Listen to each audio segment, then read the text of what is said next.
Hey everyone, it's Ash from Ash in Real Life, and today we're going to be talking about something that has come up on my Twitter account and several other places many times.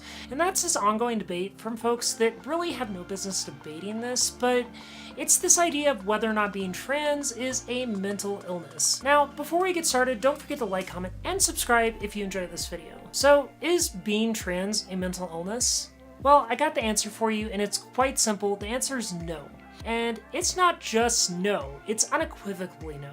Virtually every single medical organization on the planet agrees with that statement. Being trans is a physical condition. So what does that really mean?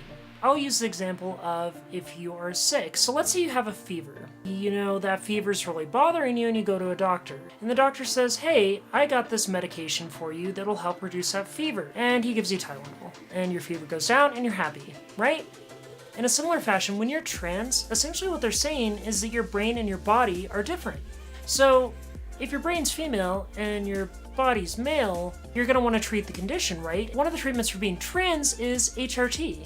Aside from HRT, there's things like surgery and other stuff that you can have done if you want it. Each one of these little things really helps to treat the condition of being trans.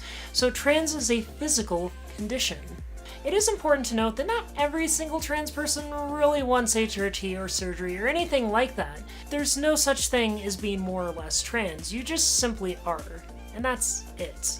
So I know what you're thinking right now, but there's a lot of mental illnesses that come along with being trans. Well, let me stop you right there. So a lot of the mental illnesses associated with being trans, like anxiety and depression, are often environmental. And if you really think about it, I mean, like, imagine if you were going to work every day and you were being harassed by somebody constantly, just endlessly harassed by somebody, to the point where, yes, you would probably experience anxiety from that interaction and depression from it. I mean, that's the everyday life of a trans person. I mean, when I was early on in my transition, yes, I had people come up to me and harass me. They would tell me that I was living a sin, that it wasn't okay for me to be me. And I think what that really kind of cuts down to is that a lot of people in mainstream society are just uncomfortable. You're never really faced with these questions, and because somebody else is questioning them, you kind of get into this mindset that, well, because that person is questioning it, it's making me question it. And if I question it, God forbid, what if he comes up with the answer that I'm afraid of? That might actually be me too. Why do you think people get really self-conscious and homophobic in like the sports community? It's simply because that they are afraid that they might be gay. I mean, that's it. Silly, huh? I mean, it doesn't make any sense to me either. Thank you so much for watching. If you enjoyed this video, don't forget to like, comment, and subscribe.